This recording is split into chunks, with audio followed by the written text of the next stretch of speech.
So here's the case study I was talking about. Yeah, so here's the juicy time. So basically the filter basically paid for itself within the first $1,000 spend. It's actually a bit lower, more toward 800. So that's a really important thing to highlight. But the impressions, the click-through rate, 58% improvement in the click-through rate, 50% my brain is just shutting down. Give me a second. Get some water on. 50% increase on average order value, which is a really incredible aspect in my opinion, which I'll touch on in a second. And then 44% higher return on ad spend, which is a lot to do with better average order value and then better engagement leading to better conversion, right? But the thing I really want to highlight was the AOV, because this brand are used to an AOV of around $50 to $60, which basically I think equates to 2 pairs. But what was really interesting was the average person was ordering 3 pairs after trying the filter out.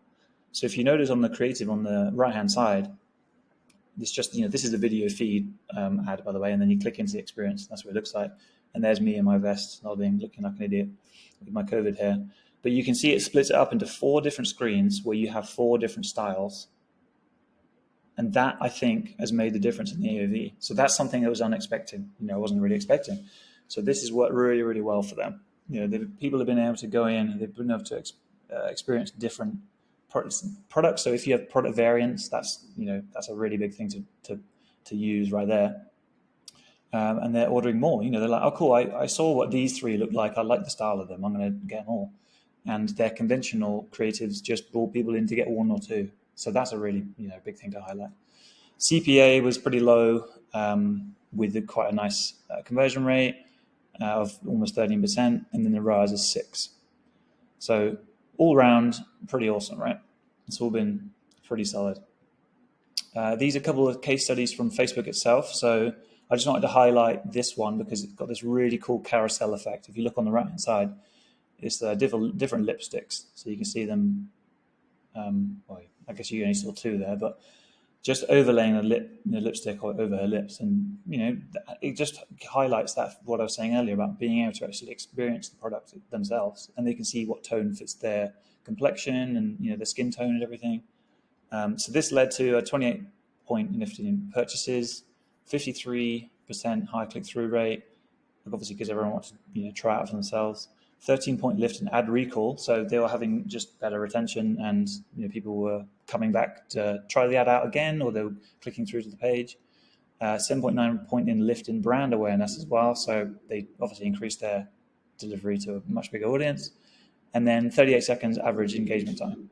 So this is another really big thing. If you're getting people to engage in your AI ad for a long time, you're, in a nicer way of saying it, indoctrinating them more into your brand, right? Because they're seeing your product, they're seeing your logo, if you put your logo on there. And at that time, you can also, as you see in there, highlight any messaging you want to them. So not that you need to sort of flash any sort of propaganda at them or anything, but you can basically give them more personal experience, like while they're trying out your product. So I thought it was really cool. And here's the founder saying some awesome stuff about augmented reality. Here's another example from Vietnam. It's a brand that sell glasses and also matching with lipstick. So I can't remember if the example goes into the actual filter anymore. But basically, you have the same sort of similar situation with the with the other case study you just saw, where you can see the actual color on the lips, and you can see the glasses paired, and you can basically, there's 2 carousels, one at the top, one at the bottom, similar to this, the last one, and you can just flick across them and test out which match. So think about the power of that. You're bundling within the ad, like you're upselling people multiple products within the ad, as similar to the glasses one I just went through, the case study that I'm talking about. You can upsell people within the actual ad. So pretty damn awesome. So these guys saw a 10% lift in view content over the previous campaigns. So they're obviously using view content objective. 19% lift, or actually, I guess that just means people are going to the product page more than they were with the other ads. 19% lift in products added to cart over previous campaigns. So they're hitting on the right people. People are just more trusting, and they're just almost ready to purchase, right?